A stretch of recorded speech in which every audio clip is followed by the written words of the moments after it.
Alright, we should be live. How are people doing today?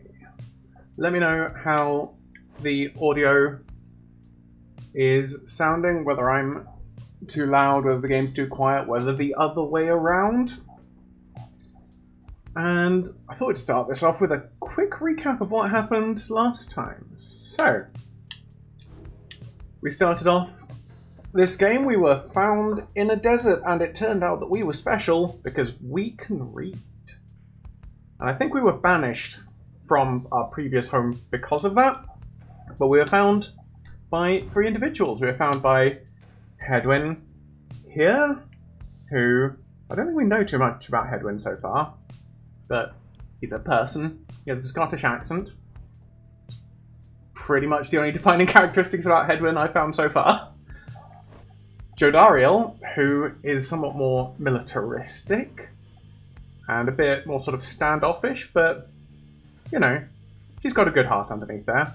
And Ruki, the mustachioed Curdok, yeah, who used to be a merchant. So we were found by these 3 in a caravan belonging to someone whose name I've forgotten, but whom we just met.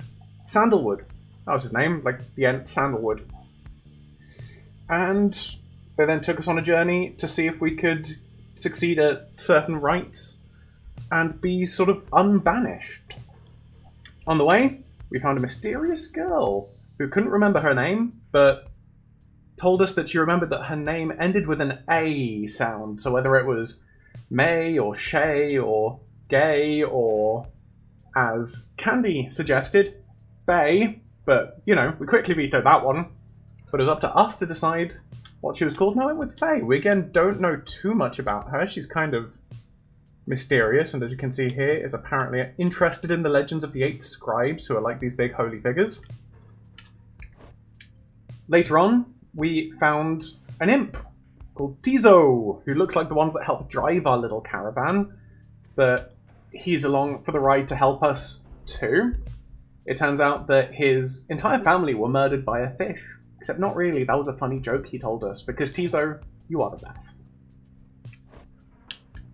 Later on, we tried to cross the sea, and whilst doing so, we met Sir Gilman, who is a brave and chivalrous knight despite lacking such basic things that a knight might require, such as, you know, arms. Sir Gilman is also the best, except that he is a little bit condescending, which is, you know, not best, but he's alright. And lastly, we met Pamitha, who shares some animosity with Jodariel because they were on the other side of, like, a war. But she is kind of flirty and she flies. But that's our party so far. And just to get into the spirit of things, I'm going to start off with a bit of a practice. Right, because I suspect the next one of these we're going to be doing in-game is going to be, quote-unquote, an important one. I don't know this for certain, but I get the feeling it is, so I thought I'd just go over this quickly. So we talked to Sandra, who is trapped within this orb we've got here. Not had enough of me just yet, is that it? And we are going to do a practice rite.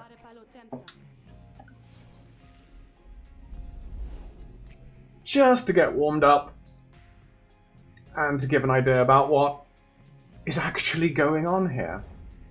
So the rites we are conducting take the place, or take the form, that's the word I was looking for, of little basketball games. Or as I think Callow suggested a couple of, well, last week I think it was, that it's more like reverse Ultimate Frisbee, but never having played Ultimate Frisbee, I don't know.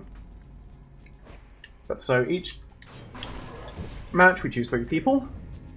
So I'm going to pick Jodariel. Gonna pick... Oh, yeah. This isn't a proper one. Ah, hey Craig, how you doing? Gonna have Hedwyn there, and... why not, we'll have Ruki.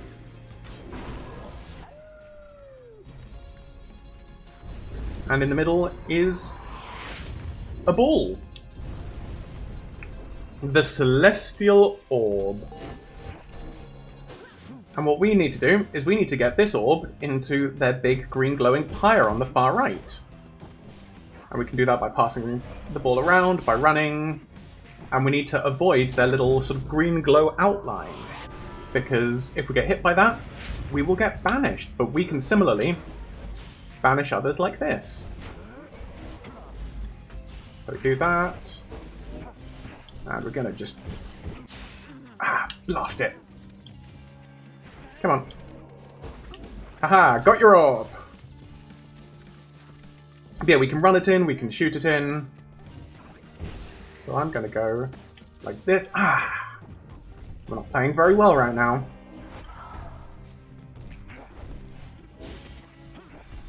So let's get over here. And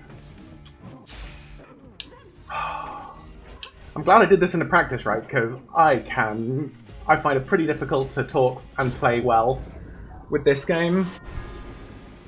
Oh, hey Candy, how are you doing?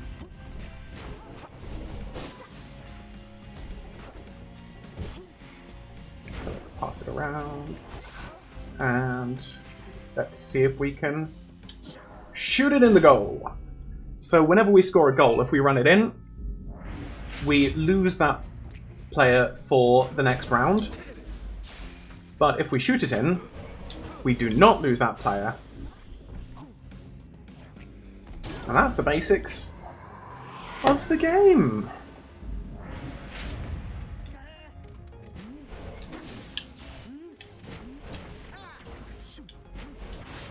Oh, but if all of your players are banished at once, that is a bad time.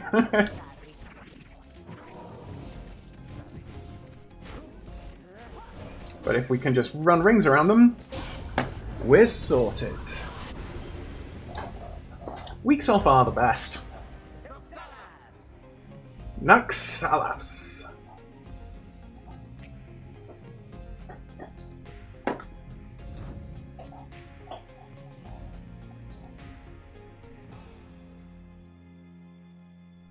Alright.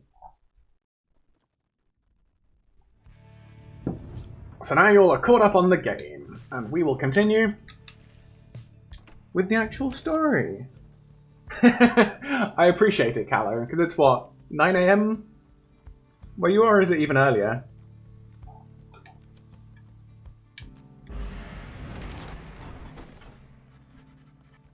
At dawn, Volfred is already up. This is Sandalwood, who owns our little caravan. He reveals to you a pathway through the woods into the cold lands to the north, beyond which lies your next destination. So we've only got one option, so we go to the Sklorian Shore. Volfred revealed this to be the one path through the woods into the north. 8 AM. Phew. Well, I appreciate you being here. And giving me lots of helpful tips about both the game and talismans and the language. So, you know, Nalaxas. I think it was Nalaxas was the victory cry, right?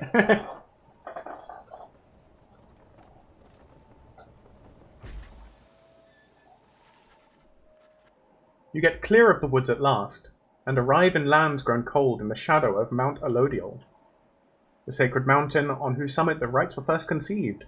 Whether its summit is the downside's closest point to the Commonwealth or the farthest, none can say. You will have to make it all the way to the top. In a moment of respite, Volfred called everyone together to discuss matters pertaining to the rites and the plan to which he alluded. Oh yeah, and that was a thing that happened. Volfred kind of tried to replace us as, like, the leader of this gang. He was like, nah, you can jog on. I'm taking over now. But everyone else kind of stood by us, which is good because team.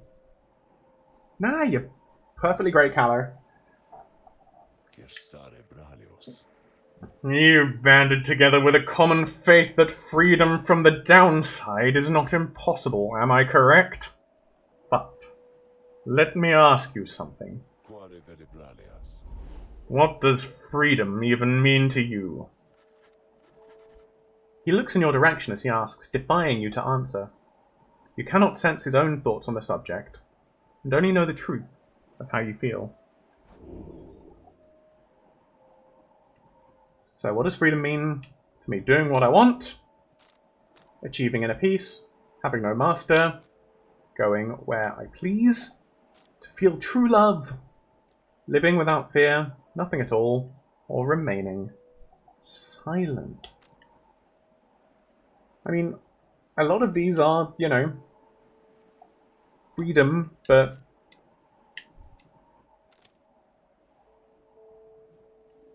I don't know, so, well, the way this is living without fear, living life without concern for others, judgment, or approval, I mean, even if I am free, I do care about that. Maybe it's just, you know, the simple doing what I want. Let's go with that. Let's be simple. You tell Volfred that freedom means having choice. If you are able to do what you want, both physically and socially, then you are free. He considers your remarks for a short while. Is it really weird? I can vaguely hear that Annemie is talking in the other room, but I can hear talking from the other room when I can't hear it on stream. Oh, yeah. I think there's like a 30-second lag or something like that on YouTube. I tried running the stream beforehand with a lower latency, but it ended up a little bit jerky, so we gotta live with what we gotta live with. Considers your remarks for a short while. Choice is freedom, then, you say? If that is all, then you are free already. Go, my girl. Do as you please. Nobody's here to govern you. Oh, I didn't actually notice that. Mouse over text of freedom means not having to answer questions like this. That's very much the sort of sarcastic Fallout response, right? I trust, however, this is not the freedom that you have in mind. Perhaps you simply wish to return home and to be left alone. He then turns his attention to the whole group. Now, let me tell you all what freedom means to me. Freedom means to live life without fear. To be able to indulge one's curiosities and passions, at least the ones that cause no harm to others, without the constant threat of judgment and reprisal. Freedom means not being made a criminal for what you know or whom you love or what you choose to think or not think. He looks out towards the distant mountains. Within the next few days, your time in exile could come to an end. You could see the Commonwealth once more. And you would be exalted there, given the highest honor. The opposite of how you got here. But you would not be truly free, I think. At the least, you would become complicit to an ancient system that would deign to cast down others such as you. It is a system whose well-intentioned founding principles have long been lost, and the 8 scribes, if they are still out there, have made quite clear that they shall not intervene firsthand. That is where you come in. He turns to you and everyone again, looking to each of you. Long have I wished to gather such a group, that together you might see that seeking freedom only for yourselves is too modest of a goal. You share a higher calling now. The plan, then, is this. We free each other from the downside through the rights, then we meet up on the other side. We organize. At dawn, we administrate. Each new moon at dusk, we join together at the Spiral Sanctum. The burned-down remains of the old capital of the Commonwealth. The remains stand as a warning to those who would seek to spread forbidden knowledge. We need as many of us there as possible. My agents on the other side shall explain the rest. You're plotting a revolt? Just so. I am asking a lot. You do have other options. Deceit, however, is not one of them. The reader and myself, you know by now that we can see through it. But you need not be a part of this, nor is it in my interest to coerce you.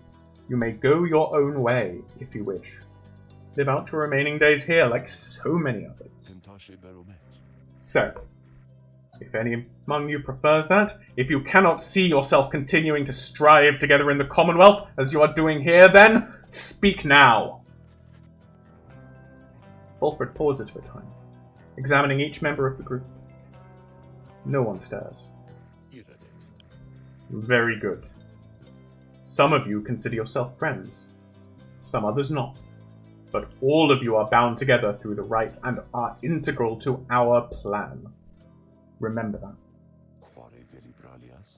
You seek true freedom? You will not find it waiting for you in the Commonwealth, but together you can bring it about, both for yourself and others. That is my promise. Then he lets out a long breath. That's it. I ask you to think on this, and let's reconvene along our journey to the summit. Volfred turns towards the mountain, leaving you to consider what he said and plot the wagon's northward path. Well, that felt like an important conversation. And quite a good stirring little speech. Good job, Volfred. I thought you were a bit rude before, and you still were, but you might be alright. So the Mer Pass. Volfred indicates this is the only way to reach the base of Mount Alodiel. Alright.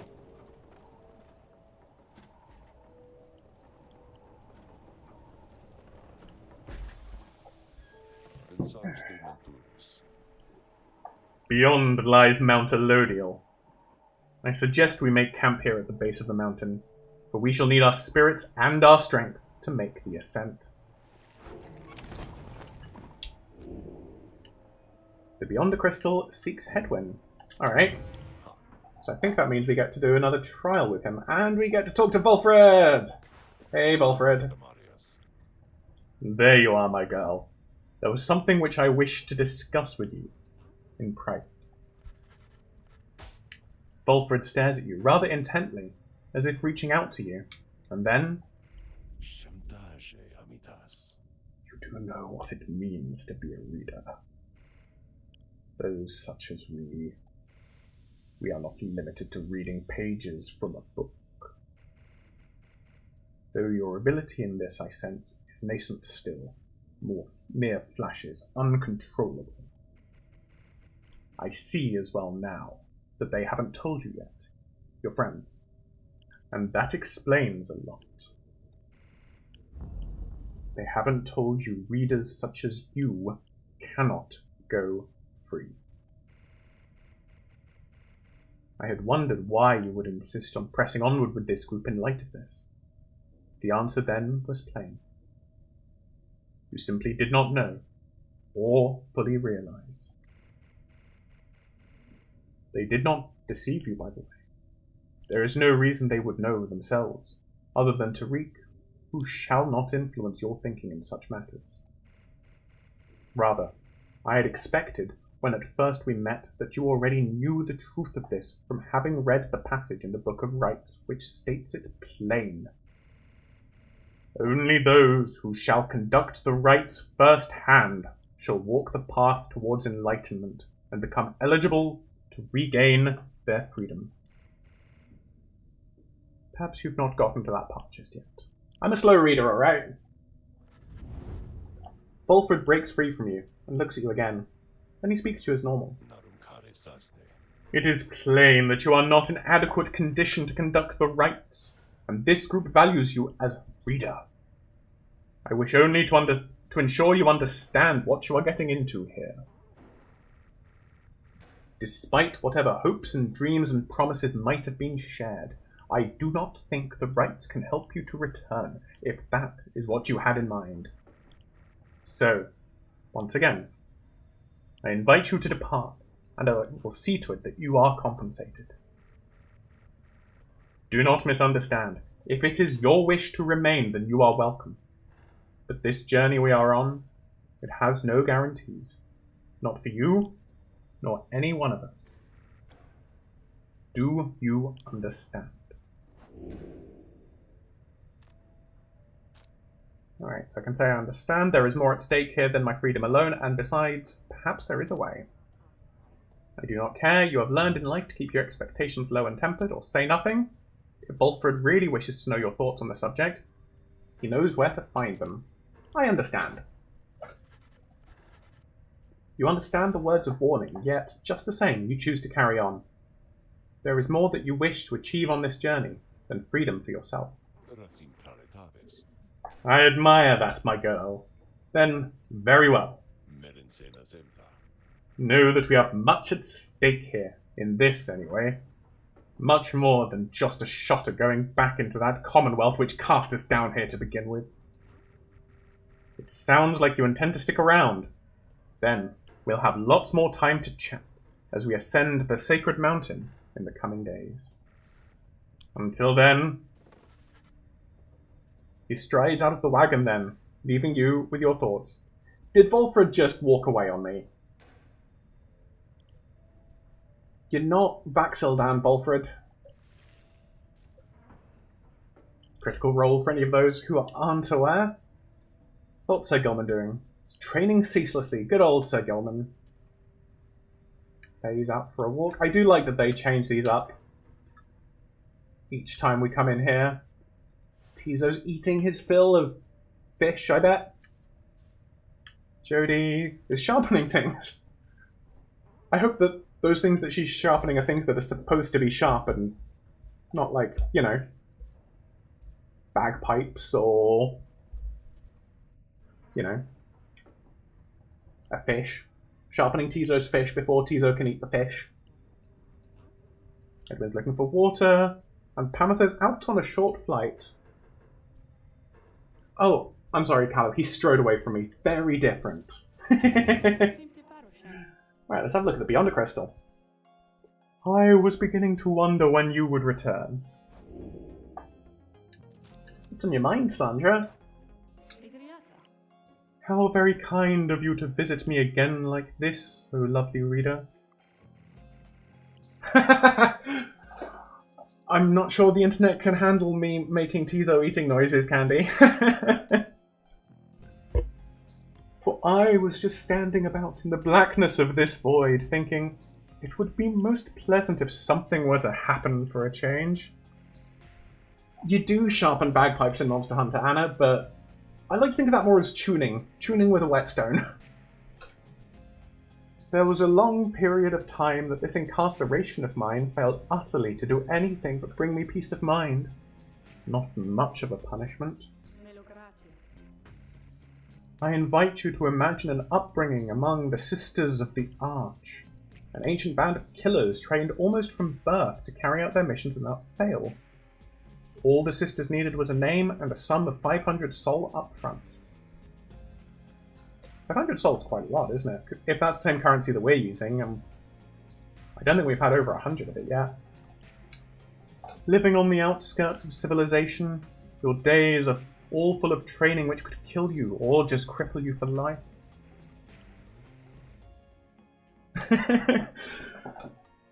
You might all demand Tizo eating noises, but there are some things which I am not going to do just yet.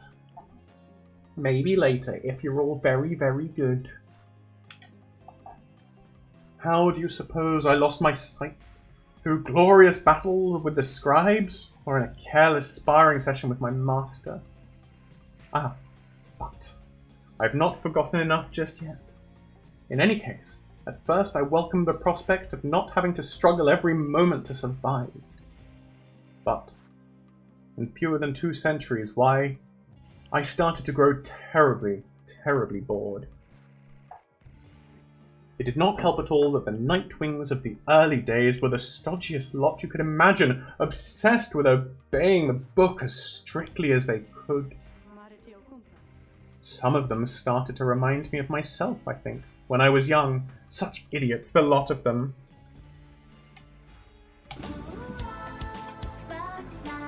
Is that what you wanted, Candy? But what am I saying, lovely reader? I shall not bore you further with such matters. I would have bored myself to death back then, if only I could die. Like so many other things, I think mortality is something oft taken for granted until it is taken away. So, given your mortality, what say that we get back to business here? See if we can do a scribe trial. Of course, reader.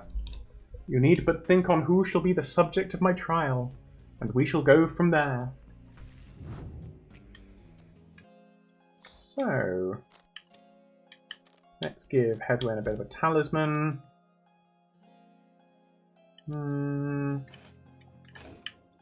Just making quicker. I'm not sure what this trial is going to be.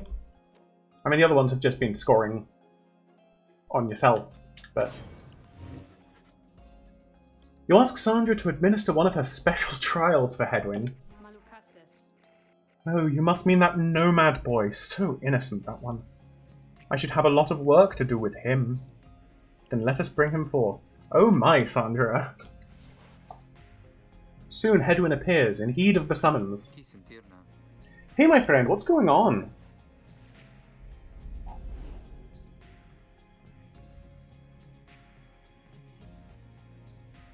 Yep, Hedwyn is just average and boring. He's fine, he's nice. The apparition Sandra appears and unfastens her mask. Listen well, boy. You answer to me here. Understood. You are a fool. Do not talk back to me. Your reliance on your friends is such a burden upon them. Let us see what you can do without their aid. Save for that of your lovely reader there. Ah, thanks, Sandra.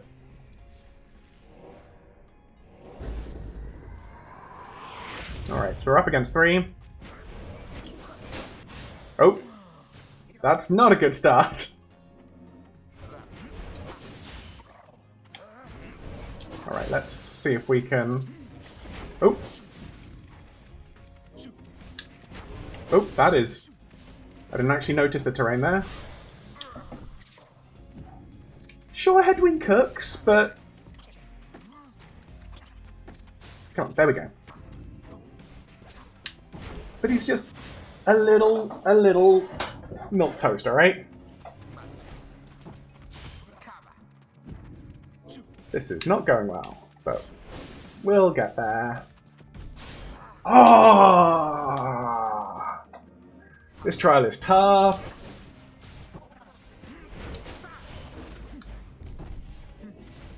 Alright, can we get around? Oh. We're very much at an impasse here. One might almost say that here's a pretty mess.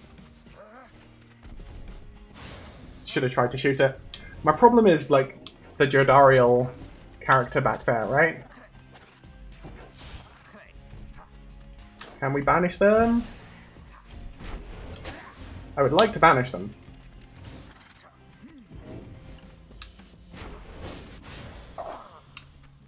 Oh, this one... Like, the others were...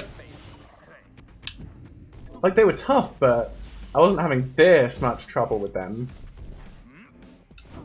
Alright, let's see if we can throw that in. Yeah! Finally, something on the board for us.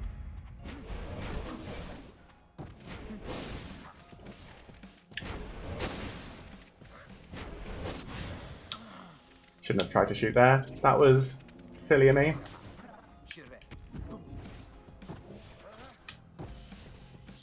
Let's get round. Nope, that's wall. That is wall. I've just lost a point. I've very much lost a point here. Or not. Let's see if... Oh, no! No! Yeah, the Scottishness is his only, like, feature. Oh, this is really bad. Alright, come on.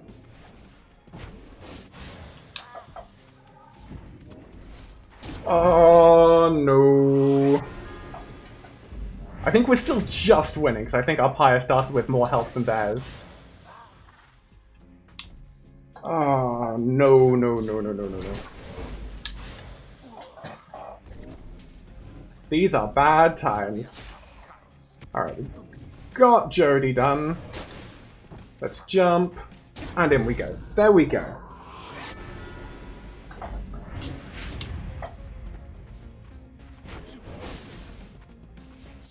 Alright, let's get in here.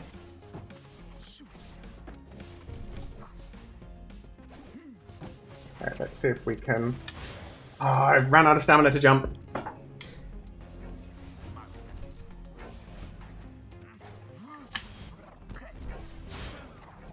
No, no, no, no, no, no.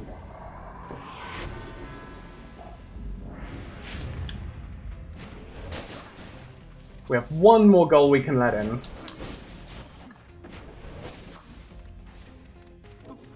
Alright, let's...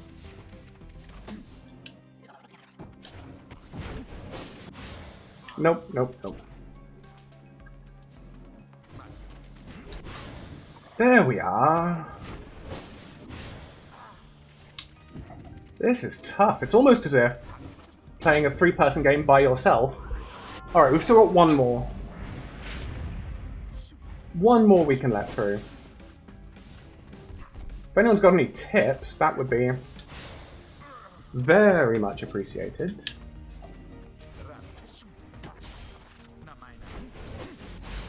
Alright, we'll grab you. And I'm not going to risk running it in, I'm just going to throw it in. So I didn't want someone to just appear.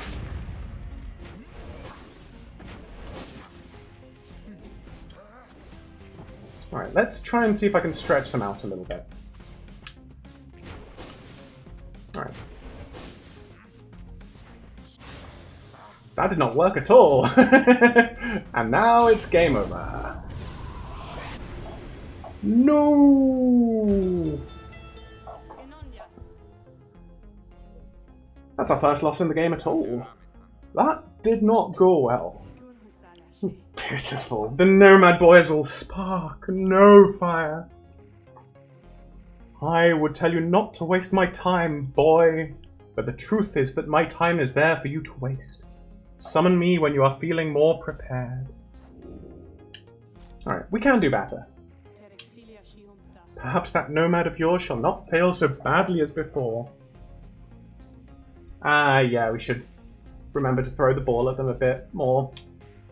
The problem is that charging up a shot always takes so long. If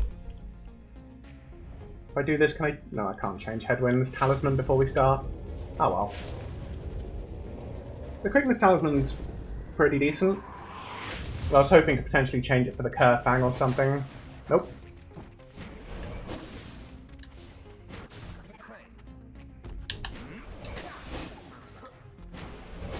Alright, let's see if we can... No! The tracking on that is what I can never seem to properly deal with. Alright, is that a goal? I hope that's a goal. Yeah! Yeah, if I fail this one again, I'm not going to immediately retry it, but I'll quit out and get the Kerfang. Alright, this is going better. 2 goals in quick succession.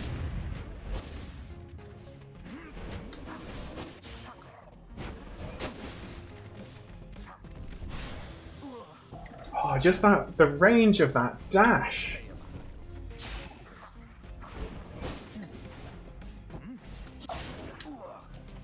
Yeah, I thought I got the shot off there, but... No! Alright, they're down a person at least. But I'm down 100% of my team now. Oh, and my tackle just missed. Alright, there we go. Right, let's see if we can rush it in. There we go. Right, we just need one more goal or shot or really anything.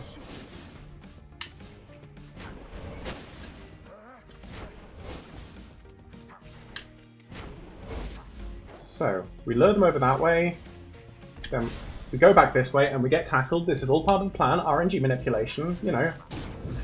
We lose a goal. It's fine. Use these as... Oh, I keep doing that trade. Use this as places to get ideas. Like... How do you mean, just sort of like how the AI uses them and trying to get inspiration that way. There we go!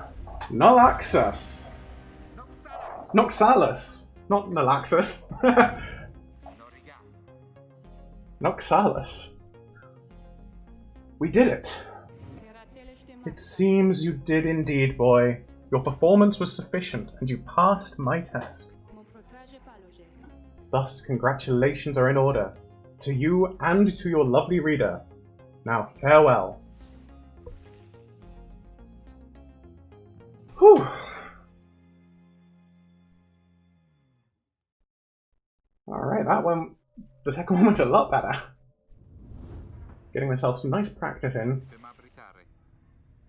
Good to be back after all that. Say, what's that you have there? So we got Goals Bracer for completing Headwind's trial. So whenever Headwind powercasts his aura... Oh, sorry. Headwind powercasts his aura with greater ease and gains infinite stamina on hit for 2 seconds. So powercasting is like when you're trying to tackle someone else by throwing your aura at them. I'm not sure I'm going to be using that too much, as I don't tend to sort of powercast properly, because that requires timing and I panic a bit too much. But it's good to have. So it's not we lose a goal, it's we get Sandra out of the picture. Yeah. Yeah. And make it easier for us. But I still feel bad about it. Right, now that that's done, let's discuss the plan. Earlier, Volfred called for a group meeting, presumably to reveal his plan in more detail. Instead, he revealed some bad news. Wait, what are you saying? What I'm saying, my boy, is that while you can indeed get yourself out of here, it cannot be all of you at once. We earn our way back one by one, or not at all. Oh, does it make the window? It makes the window for his power cast huge. That might be something to try out and see if I can actually remember to use it. But we shall see. But I swore that we'd go free together. We may go free together yet, but it's going to take time. And this is only the first phase. And remind me, Kala, with a power cast, the size of the aura increases both in width and it goes for longer, right? That's essentially the benefit of a power cast over just regularly casting your aura. You, Headwind, and the others exchange glances. Let me make this plainer for you still. Here is how the coming days are going to unfold. First, we are going to... Had a bit of a weird thing with the word weird there. First, we're going to ascend Mount Elodial, there to the north.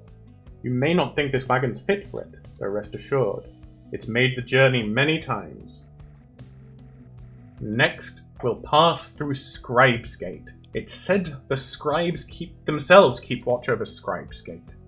The judgment of the scribes determines who can cross and who is sent the fast way down. Only the worthy pass through there, as your reader could attest, if she did not merely skim that chapter of the book. Oh yeah, there was more of the book to read, which I forgot to do. In all the talking to Volfred and doing Headwind's trial. Afterwards, we'll reach the Fall of Solium, one of the downside celestial landmarks. The temple at the highest point in the downside exists to honor the 8 scribes. And we'll meet our adversaries in the rites. They are to be the Tempers, a mighty triumvirate that has been the closest rival of the Nightwings, led by the demon Ignarius, the notorious demon leader of... Yeah, alright. You'll know him when you see him. Both you and they shall choose someone from your respective ranks. Then once one of the triumvirate prevails, there somebody will be whisked home to the Commonwealth. Whisked home to the Commonwealth? Precisely. Once returned, our somebody is taken in and clothed and fully pardoned. The Commonwealth knows about all this. The same Commonwealth that says a sentence into exile is forever and freedom from the downside is impossible. Many of these details the scribes themselves wished to be kept secret. Former exiles and the leader of the Commonwealth alike have good incentive to protect those secrets well. I mean, in all fairness, Candy, Volfred throws a lot of shade. He is very tall. So that's it? We climb the mountain, someone goes back, and everyone else stays? For most of those participating in the rites, yes, that's it. But I like your connotation, and indeed for us that isn't it at all. If one of us returns, it shall just be a step along our path. However, let's let that sit for now. Gather your strength, we'll talk again on our way up. Alright, so the next rite is going to be the important thing that I thought it was, that I'd heard rumour and tell of as being, you know, the core conceit of this game. So yeah, Volfred leaves the rest of you to consider what he said. You have time now for your vocations. At dawn, you shall begin your ascent of Mount Pelodial. So, every now and then, we can do one of three things. Just to improve ourselves, we can mentor a companion to raise to sort of level them up. We can forage for resources to get money, or we can get some buffs. And I like buffs. I like small buffs, and I cannot lie. You find a quiet corner near the Black Wagon's grounds to delve into the secrets of the Book of Rites. Through greater understanding comes the reader's influence. So, we've already maxed out our quickness from this and our presence, and we can't yet improve our glory. So quickness is our character's speed, presence is how big their aura is, and hope is how quickly they return from banishment, and glory is how much damage they do to other people's pyres. So let's get hope. Especially after everything we've just been told now, where, you know, we're probably feeling a little bit down in the dumps. Probably need some hope right now. You concentrate on the substance of the words and teachings of the Book of Rites, such as you understand them thus far. Inspiration comes to you in a flash, whether from the book or from within. You cannot tell. You gain the reader's influence. Spirit. Yeah.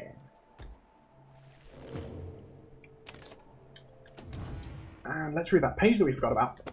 In the Book of Rites. I think that was a new one anyway.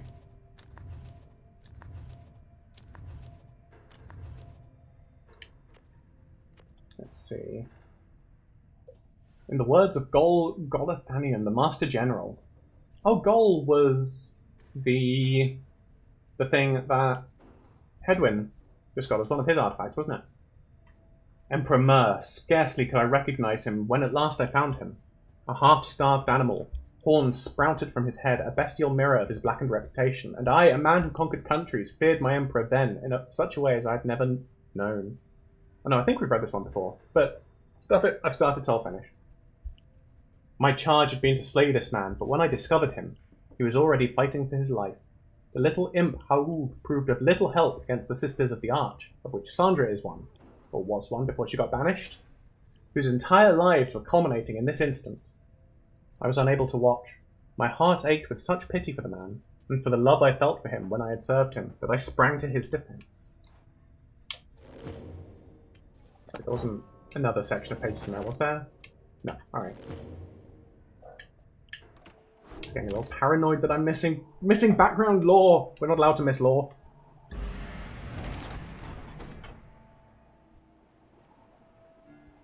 So we've not yet been to Mount Pelodial, and Volfred states that our ascent shall begin here.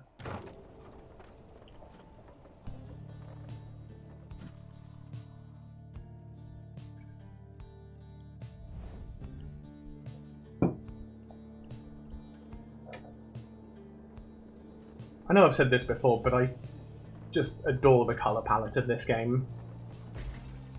The fact that it's just so vibrant. Here before you lies Mount Elodial, stretching far beyond your line of sight. Somewhere upon this mountain lies the only place from which you can escape the downside. Your companions gather round again before Volfred, who stands tall as ever. Whether from the cold air or the subject now at hand, you sense a tension in the air. Now then, you all have many questions, no? I've done a lot of talking, so go on, ask away. But there is only silence. One question stands out in your mind, which you refrain from asking yet. If only one of you is to go free at first, who shall it be? Go on now. Don't be shy. Who first? Questions. Why us? Why you indeed, madam. That I can explain. You've seen the sort you stand against as adversaries in their rights. What is it that they want, do you suppose? They want their freedom back, of course. They'll settle for it on the Commonwealth's own terms. They'll gain their freedom and some cushy new responsibilities. Perhaps then they'll have a hand in sending still more exiles here to join us. Think on it. The Commonwealth rose from the ashes of a fallen empire, thanks to the efforts of the first exiles who escaped this place via the rights. It's the Commonwealth's first and proudest tradition to honour those ones who live to redeem their transgressions. They have a certain wisdom, do they not? But as for you, I have been looking for a certain set of dispositions for a good length of time. All I needed was for somebody appropriate to show up and to listen. So, I planted many little eyes and ears throughout this land, whispering hints of this, absurd as it may sound, took someone with a certain faith and creativity to go for it. That someone proved to be Hedwyn over there. He was tasked with seeking two trustworthy allies, an old buried wagon, and a reader. He was invited to bring others for the ride, all different sorts, gather enough help, and he and his friends could be free. Long story, but you know much of the rest. So then why you? Because I've reason to believe you're not the sort to play right back into the Commonwealth's old hand. The rights, as you have seen, are quite exclusive. You are imposters in this little party. You could be the ones to break it up. Now then, more questions. I'm getting to like Volfred more and more. Break that wheel! Your head is beginning to spin, and you can excuse yourself or keep listening. Yes, this is important. Volfred's explanations are a lot to take in, though you feel compelled to absorb as much of what he is willing to tell you at this point. He prompts for further questions, when Jodariel raises her voice again. Hold. You mistook my meaning. I understand your plan. Still, I wish to know, why us? Why are we, among all others, chosen for this liberation rite? On a blooded moon of the fall of Solium, an exile from the prevailing triumvirate shall go free. The anointed champion then shall plunge into the shimmer pool and return in glory, the Book of Rites. Ah, I see. Well, but that is simple, really, madam. You are chosen, you are qualified, I should say, because, as the expression goes, 'tis what the scribes ordain. Though in this case, the expression is quite literally true. When the Eight created the rites, each one of them anointed certain other exiles to participate on their behalf. Exiles who showed some promise of redemption. The triumvirates they formed have stood the test of time, replenishing their numbers as their individuals moved on or passed on. You've met them as they are today, the accusers, the withdrawn, and so on. Some of the accusers, they were led by Lendl Vilai. I've kind of forgotten. That wasn't the dog one, was it? Oh yeah, that was Woodmill. I remember those. I don't remember the accusers. The 8 scribes also formed a special group against which all the others would be judged. That group they called the Nightwings. That's us! You bear their books, wear their masks and raiments, you need but show up to the rites, you see. The others, erstwhile, jockey for position for a chance to take you on. Yeah, well, what if we don't? What if we don't show up? Then you would deny yourself a chance at freedom, and deny it also to your adversaries. So I mean, that wouldn't make sense. I think, were they the third one we've... I can't remember. It was... like, there might have been a couple that I've just sort of completely blanked on their existence because they were just a little bit plain and unremarkable. Or the first match. I thought that was... the first match was against the... there was the old person... was it an old cur? And their hot-tempered foster son? I thought that was the first one, but maybe not. Victory means nothing in a common right, then. Participation is all that matters.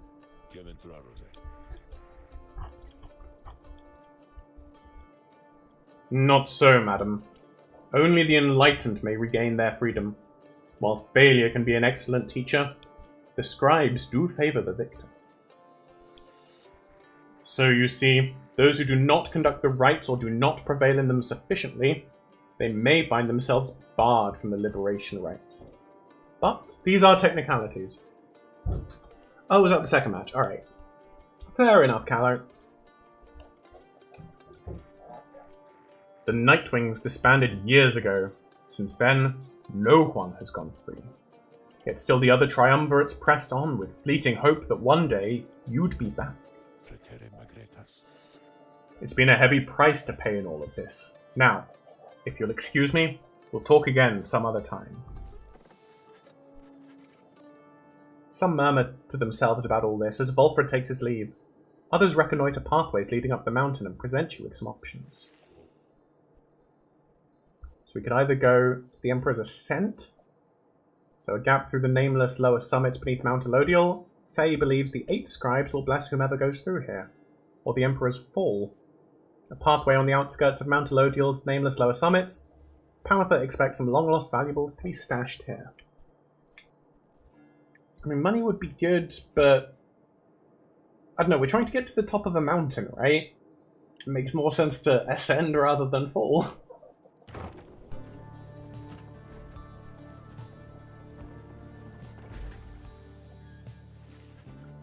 The sublime beauty of Mount Elodial, along with the thin air this high above the sea, has been enough to silence even the most talkative of your companions. However, Faye has been positively bursting with excitement. Isn't it wonderful? I think it really is, don't you?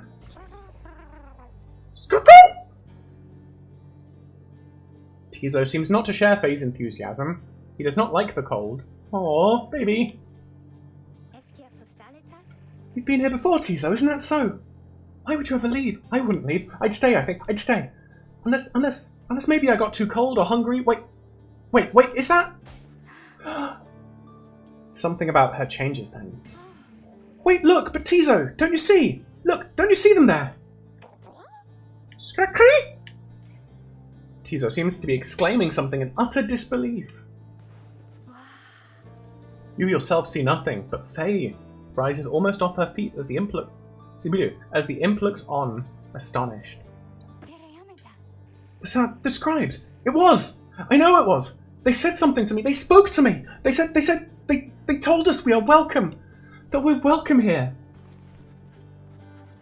Faye runs off to spread the word among all your companions. Strangely enough, her enthusiasm is infectious, and in spite of everything, your spirits rise. Our companions gain +2 hope for the next rite. Yeah!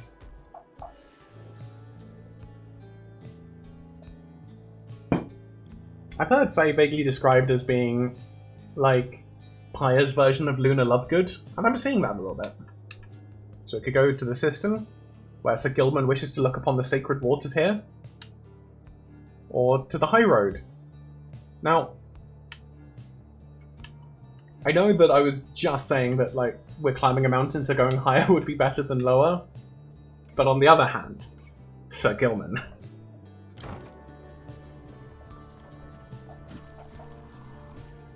We are having a dialogue with our little worm friend.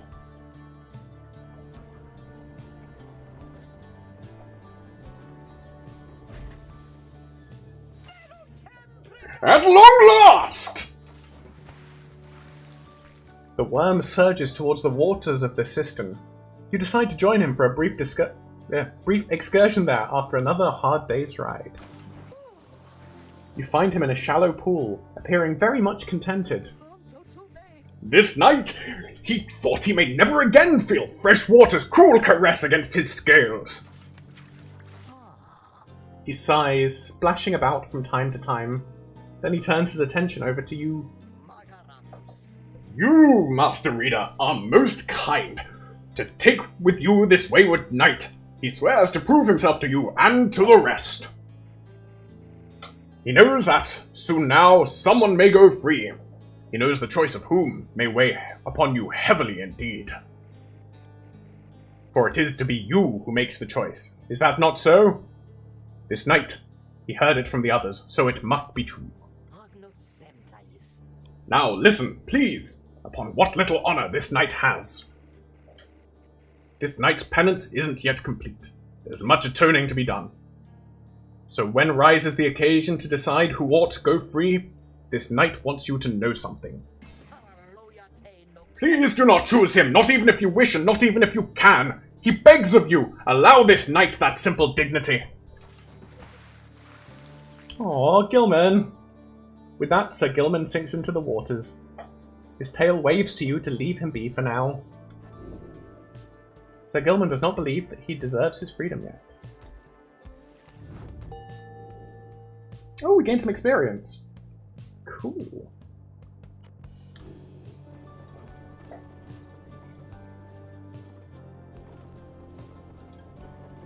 Oh, that's an imposing looking wall, I guess. Gate.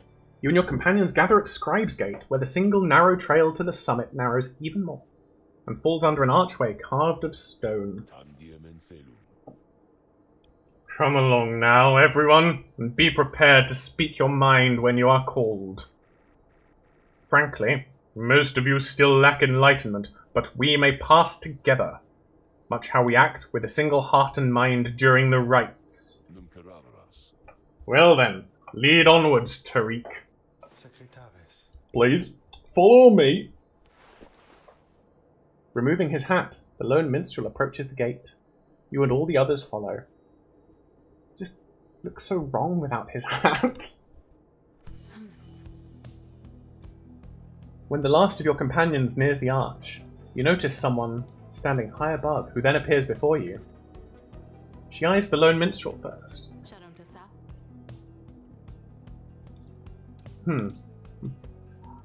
I suddenly just got frozen on a voice. I don't know what I want to do for them.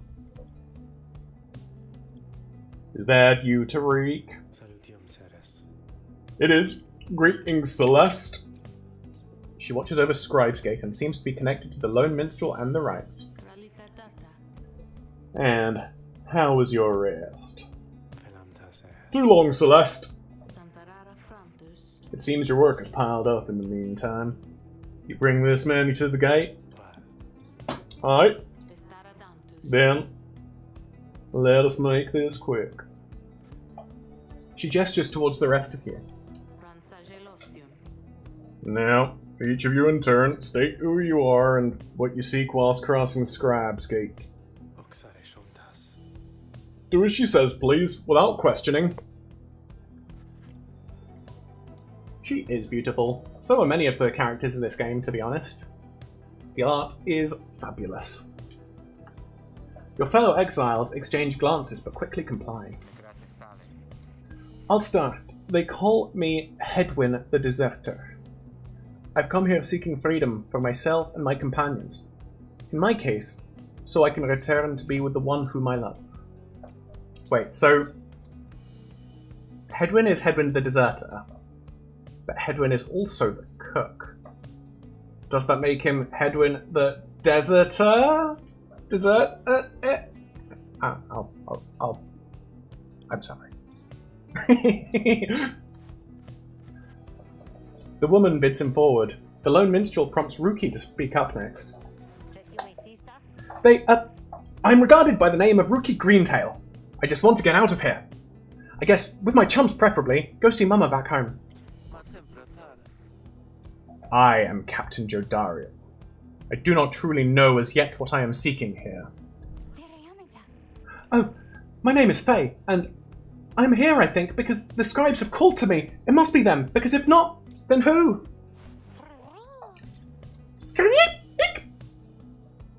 Tizo seeks to live up to the Nightwing's legacy and maybe see the Commonwealth someday. Yeah, who's a good Tizo? Scritchy, scritchy, scritchy, scritch. I make no apologies, Anna. Except for the apology that I did make. I guess I make some apologies. I retract my apology. Now I make no apologies. Sir Gilman of the Sea Dominion at your service. This knight is on a quest to find his honor. He lost it at a certain point. Permatha Thane, I'm only here because my sister's here. Then, as Volfred steps forward, the one called Celeste raises her voice. You, I recognize you from the Nightwings of the past. You're not clad in the raiments any longer. I would know why. I had my chance already. The Nightwings that now stand before you. I travel with them as a pilgrim now. I see. Then state why you're here, as have the others. My name is Volfred Sandalwood. I seek liberty for each of us, so that one day we all might stand shoulder to shoulder on the other side and bring our freedom to the people there. Well, I have not yet told the nice people about my idea to resurrect Richard III. Yet. I trust you are alluding to the idea that I plan to genetically recreate him, which is a joke which is entirely lost if you don't know English history. Which, given that I know that at least Callow here is from the States, you know, I suspected it might not necessarily land. She waves him by.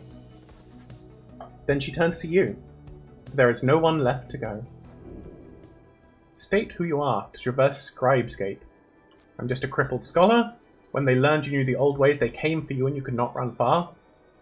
I'm just an old farmhand. Your youth is gone, but your thirst for knowledge earned you a trip to the downside regardless. Or nonetheless. Or I'm a war orphan. Years of strife between the Commonwealth and the Highwing remnants afflicted you since birth. Or I do not know who I am. I was a scholar! Yeah. I have always sought to understand the world around me. That knowledge proved dangerous in the Commonwealth, but now it has brought me to this point. Hey, you might call that a bad pun. I like that pun. It, you know, requires some historical buy-in, but I think it's a good pun.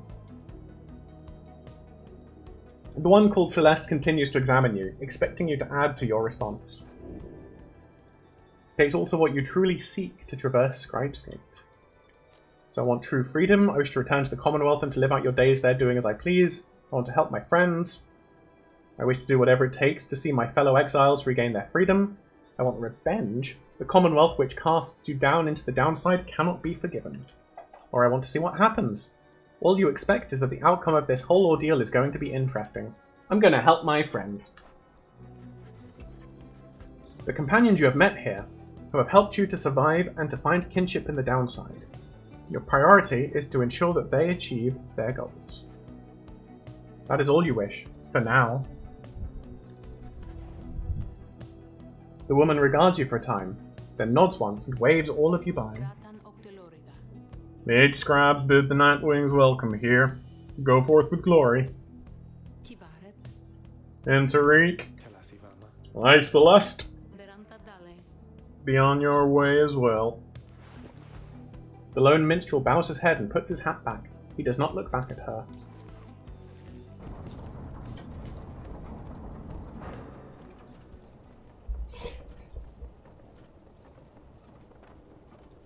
So many accents in my bank of accents to try and, you know, actually keep straight.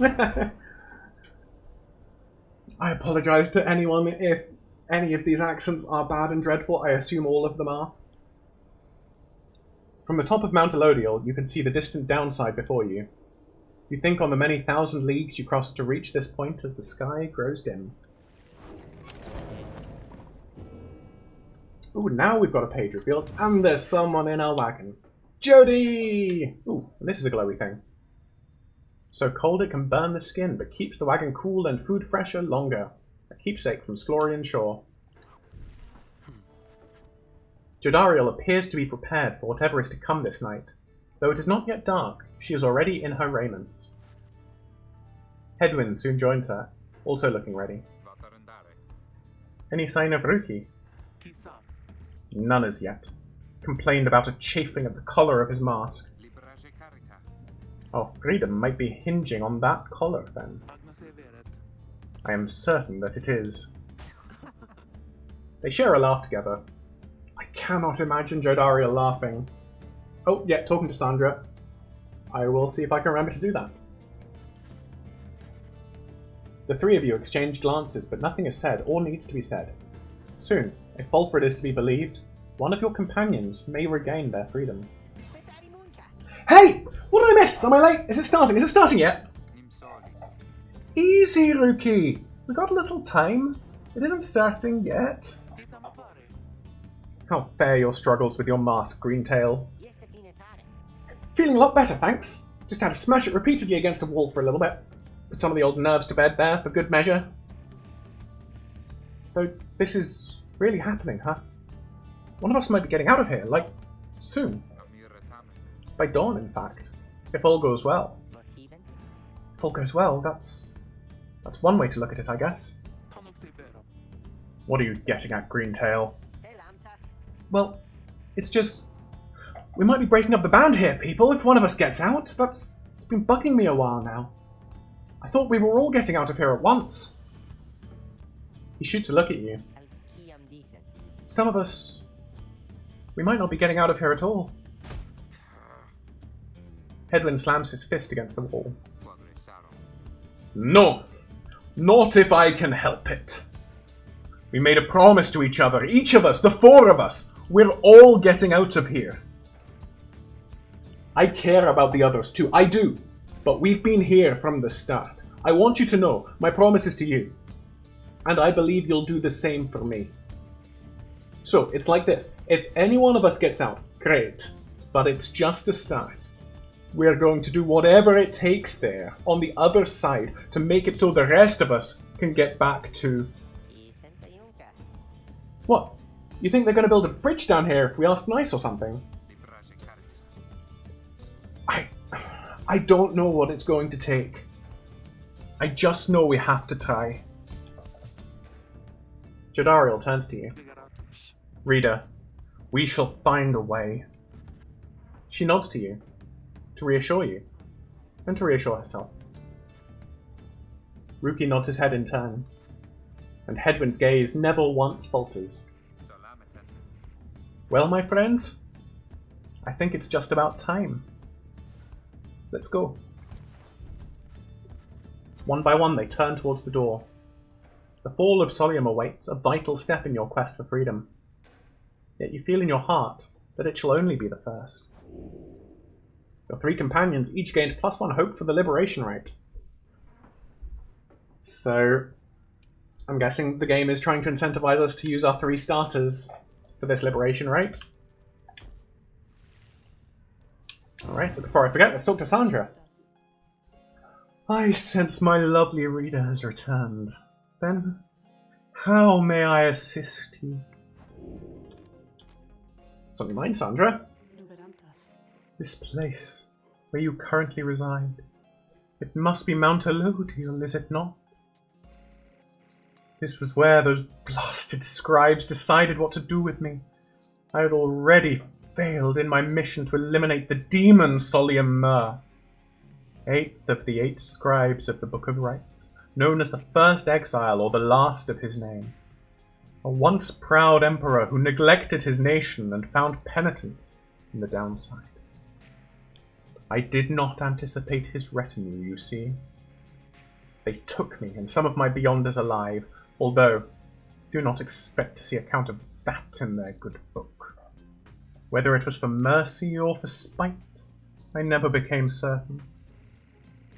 They probably presumed that my expulsion for eternity would eventually have taught me some respect for them, but no, not yet. Not yet. Well, I do not mean that really. The scribes did spare my life, and were it not for that, I would never have been thusly trapped. Then enjoy your company, O lovely reader. Now, having met my quota of blaspheming for the time, I think it's best that we resume the normal sort of business between us, if there is any to speak of. And good hunting at the precipice. May you soon rid the downside of some useless idiot.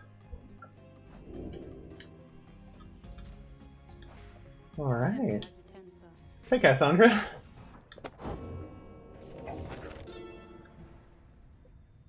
The imp Haub and I, we helped to save my emperor. And when the danger did subside, my emperor Solium Mur, he said something to me, which shook me to the essence of my being.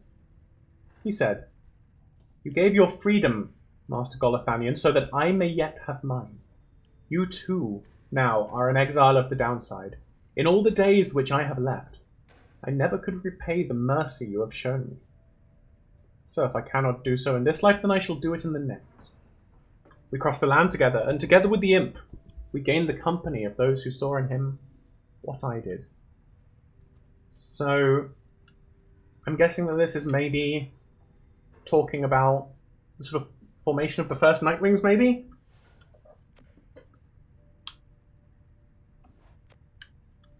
Because was Gold one of the scribes as well?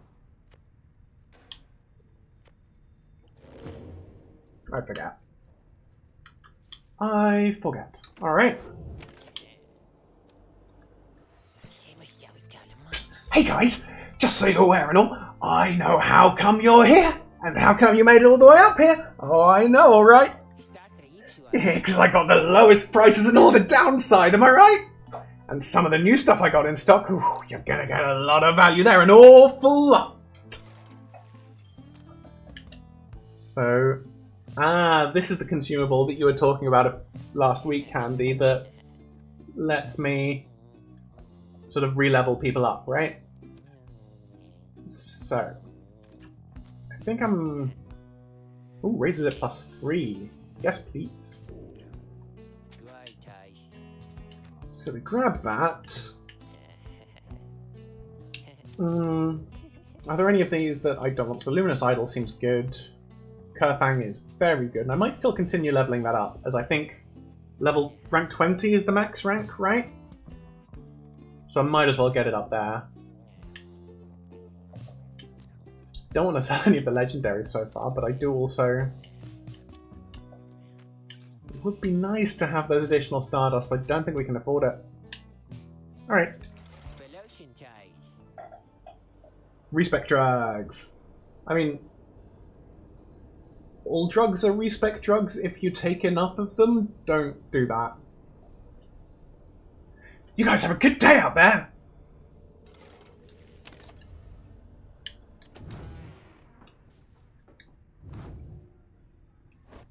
So, where's the... Oh, I don't actually have the Kerfang. Equipped and so it's just there. So... Yeah, that'll get me out to +7 whenever I plunge into someone else's pyre. Let's do that.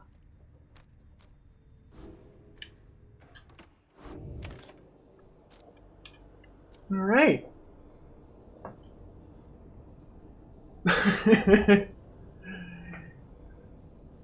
Yeah, Candy, don't drug the party.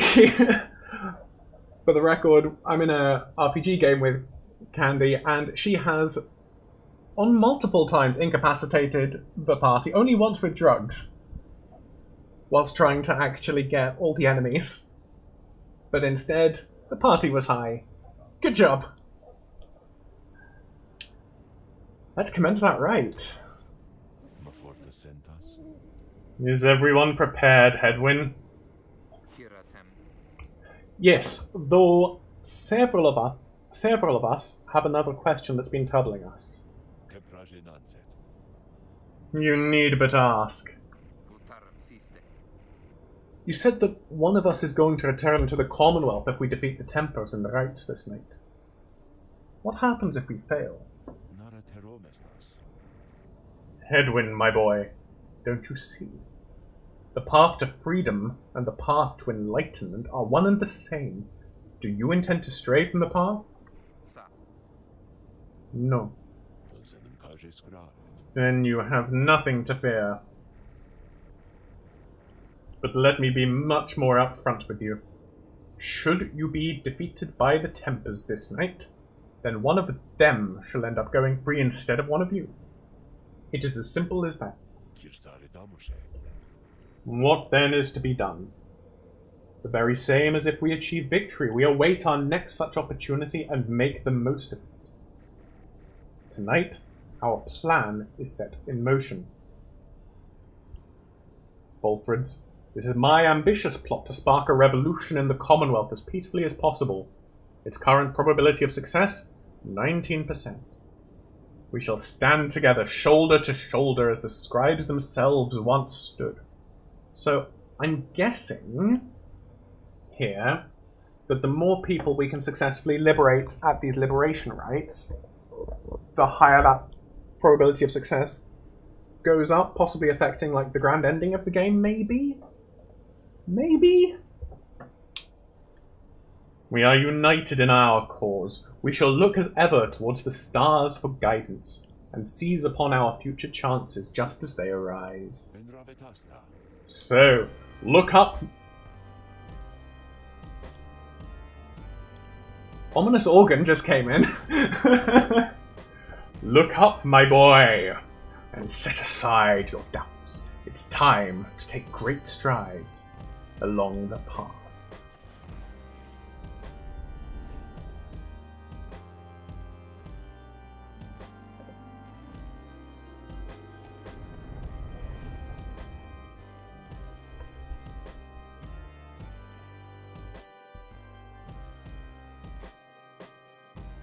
It's cool that that's a loading screen tip, but the story will continue. Since last the Night Wings gained the summit of the sacred mountain and stood upon the fall of Solium. You are to be commended for your guidance, reader, but only if you can prevail in this liberation rite. Here you stand to gain much more than some enlightenment. Your adversaries are none other than the Tempers. I trust they need no introduction. No, I want an introduction, please. Soon, one among you shall regain their freedom. The pyres burn and each of the triumvirates is present and prepared. I concur. Pyres burn and each of triumvirates is present and prepared. Then, anointed one of the Tempers, come forth now and declare yourself, and pay any respect you have unto your adversaries, the Night Wings. Oh, so the number and the exact people you choose to liberate will affect the plan. Alright. A massive demon swaggers into view. He reaches for his mask. You know who I am already, but look at what we got here. The damned Night Wings decided to show up. Almost figured we were never going to see the day again. He takes notice of someone in your ranks. Hey, you! He indicates Jodariel, She scoffs back at him. Lose the mask. Ain't seen one of our own in ages. Not in these damned robes. Jodariel's hesitation is almost imperceptible before she moves to remove her mask, just as her adversary asks. Satisfied? Whoa! You must be new! Jodariel soon puts her mask back on. Enough talk. Ha! I like you, curly horns. Tell you what, once we put out your lights, you'll come along with these guys. We're gonna have a spot open. Only shame is, I ain't going to be around to show you a good time. I should rather cut out my tongue. Ignarius is the flippin' worst. Oh, you don't mean that. Our kind, we ought to stick together. Now come on! Ignarius throws his mask back on as his allies snarl at the rest of you.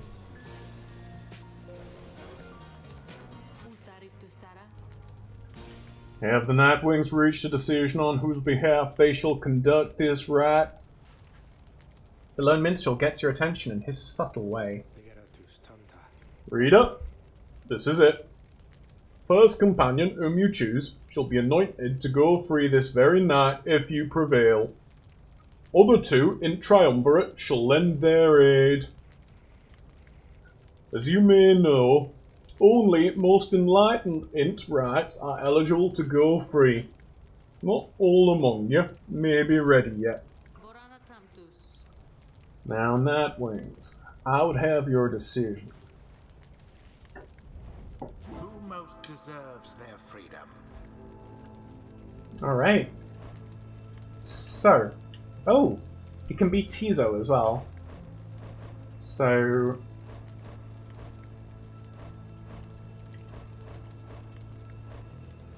So I think I was hoping to use the starting three in this. So I don't think I'm going to have Tizo be the one to go free. Let's get rid of this for now. What I'm going to do is I'm going to quickly grab a glass of water, and if there's something I ought to think about that you want me to consider before this selection process starts, do let me know.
Alright, only the first party members gated by worthiness, that is good to know.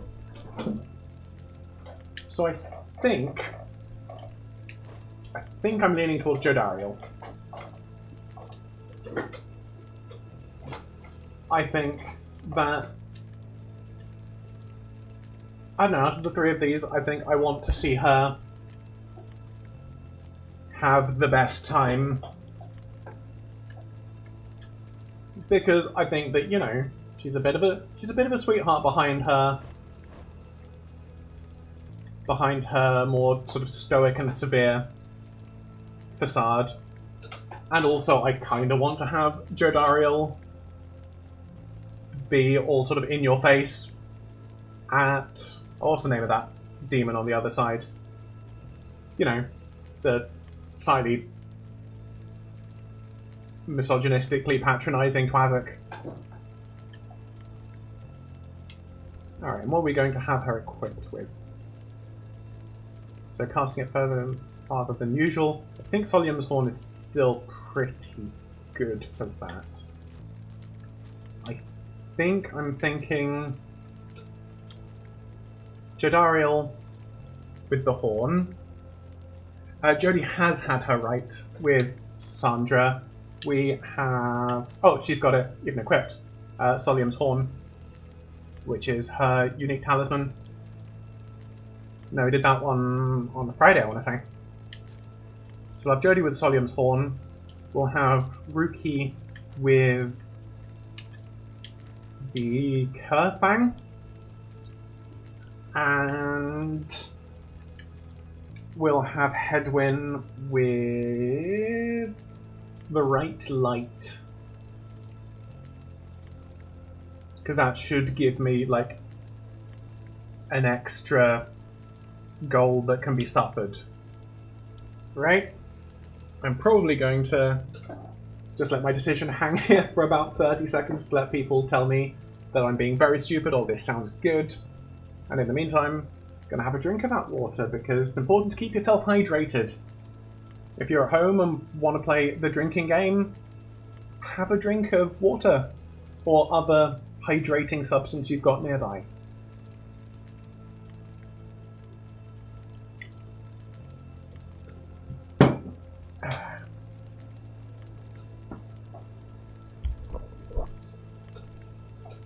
Alright. Hopefully that's given enough time for people to say, no, what are you doing, you absolute idiot. So what skills we got here anyway? So we need to remember that Jodie has crushing heals. So when landing she will briefly stun adversaries. And she can double rush. Hedwyn can banish airborne adversaries by jumping into them. And has more stamina. And... oh yeah, Ruki isn't even level 3 yet. But he deals an additional 5 glory when plunging into the adversary's pyre, so that would raise him up to 20 naturally. Or with the Kerfang, 27.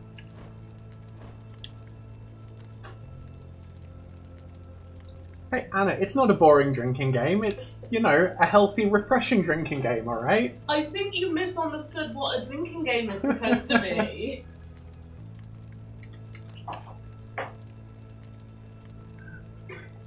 Alright. Let's do it. Jodariel, you're anointed. Me. Why? Then the Gate Guardian looks upon you and your adversaries. Very well. Then under the watch of the 8 scribes, here are the stakes of this eve's liberation rite. Should the Nightwings prevail, the one called Jodariel shall be liberated. Should the Tempers prevail, the exile Ignarius shall go free instead. So once you liberate someone, their story effectively ends. So if you find anyone particularly interesting, they're worth not liberating yet. And I kind of know that, but also I want to free them, right? That's the toss-up. Do you want to keep them around because they're interesting? Or do you want them to be happy? And whilst, you know, I do like Jodariel, I think she's interesting, I also want... I don't want to sort of punish her for my own entertainment. Whilst being aware that this is all incredibly fictional, but, you know, buying into the conceit of the game and all that. She then turns to you.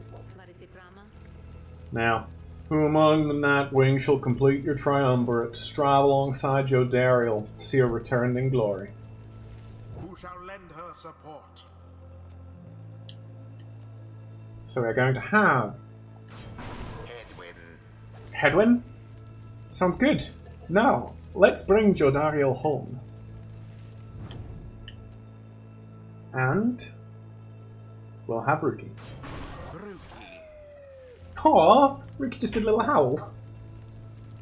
Heh, sure. No pressure, right, sister? The choice is cast.